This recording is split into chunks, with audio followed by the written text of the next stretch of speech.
I'm Kimberly Hirsch, and I am presenting on expansive learning theory, third spaces, and culturally sustaining pedagogy. This is an overview of my presentation. First, I'll give a brief introduction to culturally sustaining pedagogy, and then move into how it's connected to expansive learning. I'll discuss the theoretical foundations, major premises, and evolution of expansive learning.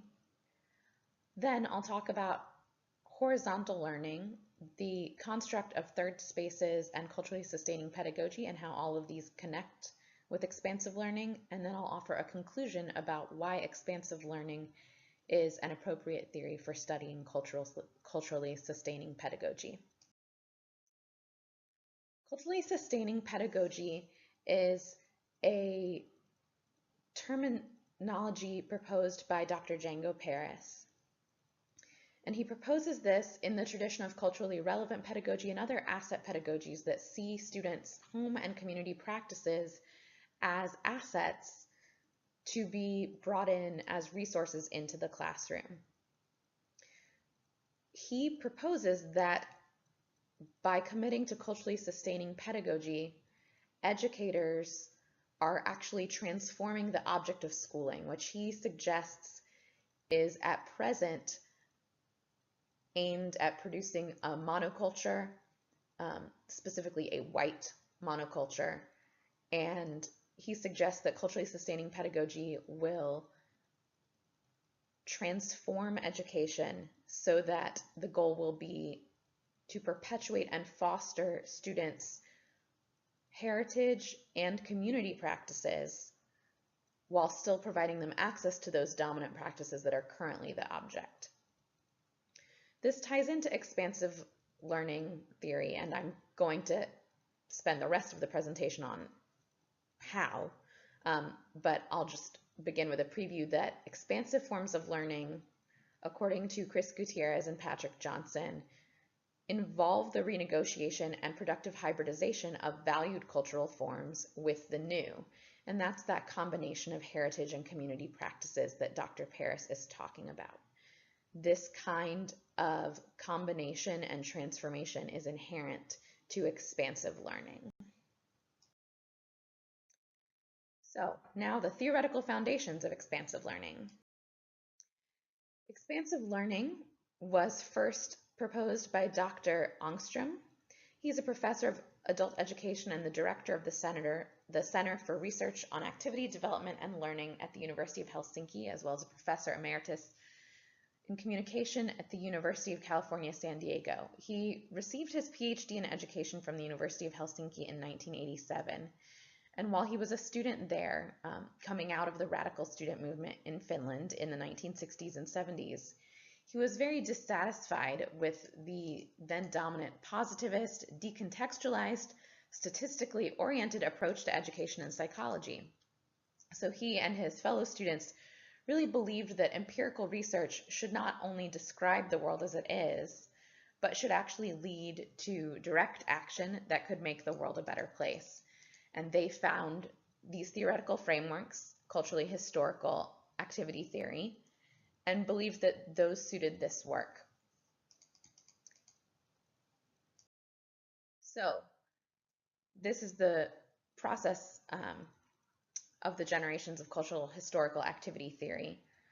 The first generation comes from the work of Lev Vygotsky, and he was responding to the behaviorist notion that learning is just a process of stimulus and response. Rather than accepting that, he introduced the idea of mediation, that learning happens when a subject interacts with an object, and that interaction is mediated by an artifact, by culture. The subject and the culture are independent and also simultaneously interdependent upon one another. Neither of them can be analyzed without the other. One potential mediating artifact that Vygotsky introduced was social interaction with an adult or more experienced peer. He was generally talking about children. And the zone of proximal development is the term he created to describe the gap between what a subject of learning could do alone and what they could do with that assistance, with that mediation. Other scholars introduced further ideas into cultural historical activity theory. Vygotski's colleague Leontiev shifted so that instead of focusing on an individual subject, analysis would focus on a collective subject. The division of labor brought into this the idea of community and the idea that individual actions work together on a collaborative activity, and so that activity became the primary unit of analysis. Ilyenkov then introduced Marxist dialectics and the notions that contradictions are really where this activity happens, where the heart of the activity is. And then Davidov introduced the notion of the movement from the abstract to the concrete, that learning happened through specific learning actions, and that those actions moved the learner from an abstract understanding to a concrete understanding. And then Ångström himself locates himself in the third generation of chat. And so the top part of this triangle is very similar to what we see from Vygotsky. The bottom incorporates community and division of labor from Leontiev, and then also adds rules. And all of this together is Ångström's activity triangle.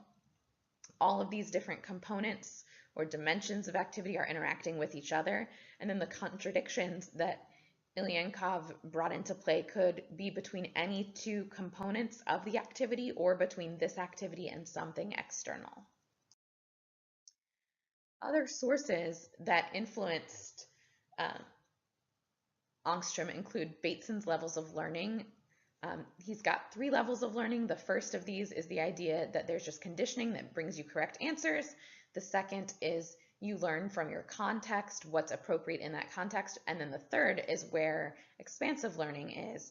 And that is when a group of learners really starts to question the context and then build a new learning context, usually because of a double bind where they've had 2 conflicting demands imposed on them. And then Ångström also incorporates Bakhtin's idea of heteroglossia or polyphony, where the multiple voices in an activity system all have to be taken into consideration when analyzing that system. These are 4 major premises that I'm about to talk about with respect to expansive learning, and then I'm going to actually go back a couple of slides to the triangle and talk about how expansive learning builds on that as well. So expansive learning considers learning activity to be a subset of general activity, but it always has some other form of activity as its object. You're not learning just to learn, you're learning to read or to work. And expansive learning is aimed at transforming whatever that object activity is. It usually occurs when an individual or a group faces a double bind arising from contradictions in a leading life activity, and then this is some kind of situation that can't be resolved independently but requires cooperative action. When a group undertakes these cooperative actions, they're taking a voyage across a collective zone of proximal development. So this reformulates Vygotsky's conception of the distance between what an individual can do alone and then what an individual can do with help, but is rather the distance between what the individual can do alone and what a group can do together. And then expansive learning is a movement from the abstract to the concrete. Here's where he's drawing on Davidov. As a new form of activity is first introduced, it's sort of this abstract germ idea, and then as all of the different stakeholders involved work together and their voices come out, they elaborate that. So now I'm going to go back to the triangle. Okay, so back to chat. Because it comes out of the third generation of chat, expansive learning actually inherits a set of principles from chat in addition to those 4 principles or premises that I mentioned in the previous slide. So the prime unit of analysis in chat is a collective artifact-mediated and object-oriented activity system seen in its network relations to other activity systems. So we see just the one triangle here, but often you'll see more than one to show that network relationship. It always involves community, which means that there will be multiple points of view involved in the analysis. Any particular activity can only be understood against its own history. Contradictions are a source of change and development within the activity, and then transformation comes when the activity and its object are radically reconceptualized, creating a new form of activity. And that's really what's at the heart of expansive learning. Expansive learning has its origins in developmental work research. When he was a doctoral student, Dr. Ångström wanted to try and apply activity theory in education with children, but he found that the curricular limitations really prevented him from being able to try anything innovative or new. So instead, he went into work environments, and he did a study of janitorial workers and found that environment was much more conducive to trying new things and to transforming the way the work was done. So he first proposed it with those premises I mentioned earlier, and then over time, Dr. Ångström has really still been the driving force behind this. He sometimes has collaborators, but this is really primarily his body of work still. There are 4 dimensions in which the activity or the object of the activity can be expanded, including considering who else should be included in the activity, what steps should be considered in each direction, who's responsible and who has the power to make decisions about the activity, and then how the transformation shapes the future of the activity. Expansive learning happens in cycles. These are cycles of epistemic learning actions, so it's very similar to what Davidov talked about, except that Davidov's learning actions took place in a classroom, whereas Ångström is really looking at a broader context than just a classroom. So a need state arises and participants in an activity begin to question that activity. They start to analyze it and maybe find themselves in the double bind where there is just a conflict that they can't just resolve right away. So they have to model a new solution, and as they do that process, they usually will have a breakthrough to find the best new model that they can come up with at that time. Then they actually try to examine and test it and consider how it might work, at which point they will adjust it, enrich it. This is that movement from the abstract to the concrete that I talked about as well. Then they'll actually implement it. Sometimes there will be resistance to that implementation, probably often. Reflect on the process, and then that new model will stabilize. They'll consolidate and generalize that new practice, and then of course eventually they'll hit another need state and the whole cycle will begin again. Contradictions, being the driving force behind these transformations, manifest often in discourse. And so Ångström and Sannino found that there were 4 different ways in people's conversations that these contradictions might come up. There might be a dilemma in which 2 people have incompatible evaluations of the system, or even when one person sees 2 different evaluations and is struggling with that. A conflict is when people resist or disagree or argue or criticize one another. A critical conflict is when a subject is in contradictory motives in front of them. They're unsolvable by themselves alone, and so they are completely paralyzed. And then the double bind is when the person has to choose over and over again between these equally unacceptable alternatives in the system, and they don't see any way out. Ångström and Sannino found that as they engage in the expansive learning process, subjects develop a shared transformative agency. And this manifests through some different actions, including criticizing the existing activity and the organization, resisting someone trying to intervene or the management, explicating new possibilities for the activity, envisioning new patterns or models of the activity, committing to concrete actions aimed at changing the activity, and then taking consequential actions to change the activity.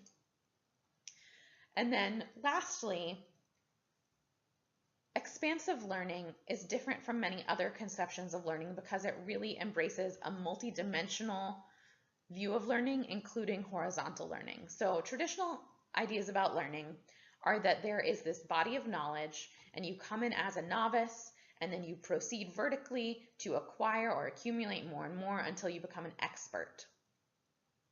But expansive learning proposes that that's not the only way to learn. The vertical learning usually happens when there is a body of knowledge that is well known, that is bounded, that can be acquired, whereas horizontal learning happens more when there is something that is uncertain, a poorly defined area to learn, but it's a problem that requires learning to solve it. So, horizontal learning manifests in a few ways, and I'm going to talk about how that first came out in the literature on expansive learning, and then move on to talk about the construct of the third space and how all of this connects with culturally sustaining pedagogy. Horizontal learning and expansive learning first comes through in this work by Ångström and colleagues about boundary crossing. And this is a table that sort of outlines their findings. I'm not going to read it, but they looked at these 3 different cases, and in each of them there were different boundaries that needed to be crossed and different outcomes. And in this work, really, Ångström and his colleagues were just sort of proposing the notion that this was a valuable way to think about expansive learning and how learning happens.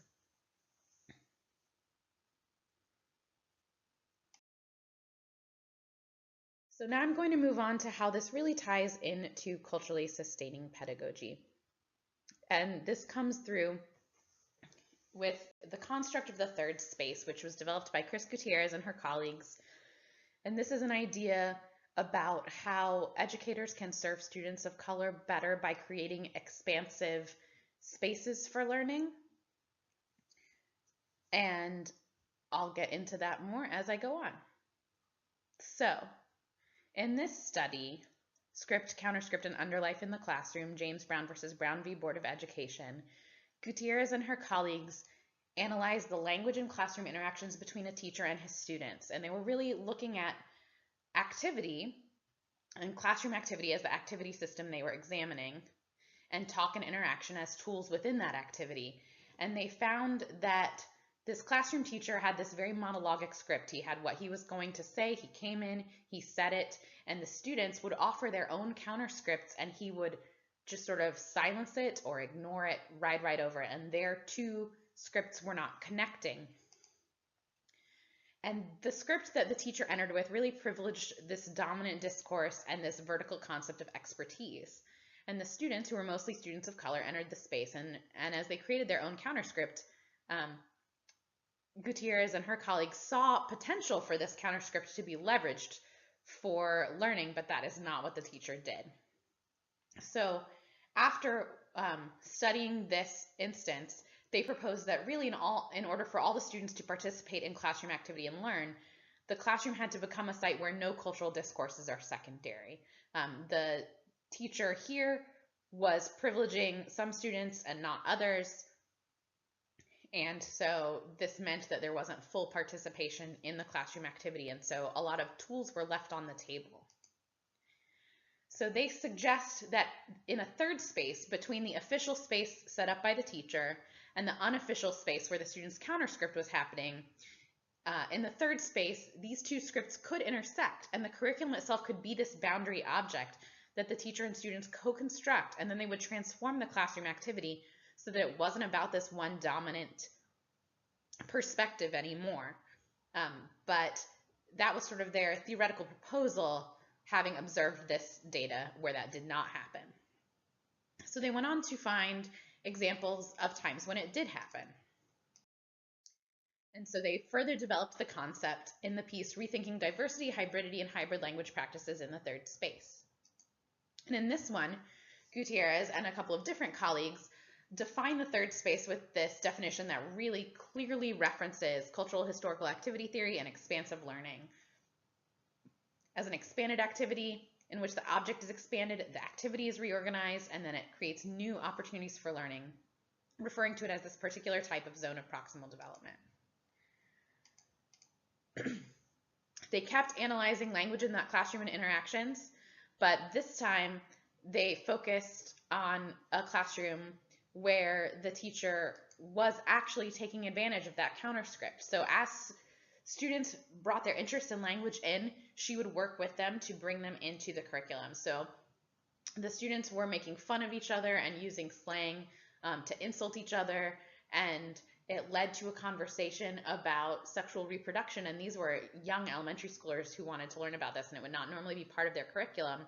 But she worked with them and with their parents to develop an age-appropriate curriculum on this topic.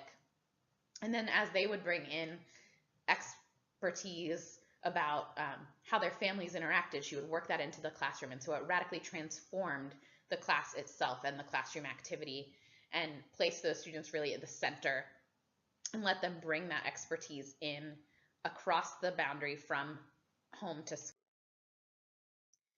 And then finally, having seen this one teacher do this, Gutierrez then described an entire summer program, the Migrant Students Leadership Institute, that created a learning ecology to create that third space and explicitly leverage students' horizontal expertise. So this is explicitly targeting students who have crossed literal borders as well as figurative borders. And their movement across those borders is seen as a resource, as a tool for learning. And so at this point, Gutierrez proposes that a productive framework and method of study actually traces students' movements across their routines, across the borders between their different activities, to understand what tools and resources there are available to them, giving their meaning to everyday life. And she references this idea that actually comes from Vygotsky, that sort of the world is divided into scientific concepts and everyday concepts. And scientific ones are the ones we care about at school. And she suggests that we should transform school so that everyday concepts are part of the school concepts. So in conclusion, Gutierrez and colleagues apply expansive learning to the third space to create these more expansive spaces to transform the object of learning so that it is not just about that dominant paradigm. And this offers a model for using this theory when analyzing culturally sustaining pedagogy, which is sort of partly a descendant of the third space idea. And in a new work on culturally sustaining pedagogies, Gutierrez and another colleague, Patrick Johnson, talk about how justice pedagogy, such as culturally sustaining pedagogy and its predecessors, really need to be situated in larger activity systems that consider not just the teacher, not just the classroom, but all of the different dimensions that come into play. The students' homes, their families, different people in the community, all of the tools and practices that are available to them. And then they talk about how bringing those practices in can't be uncritical. So students are living with contradictions within their own activity systems all the time, and those contradictions themselves can be part of the learning process, just as Ångström talks about. Thank you.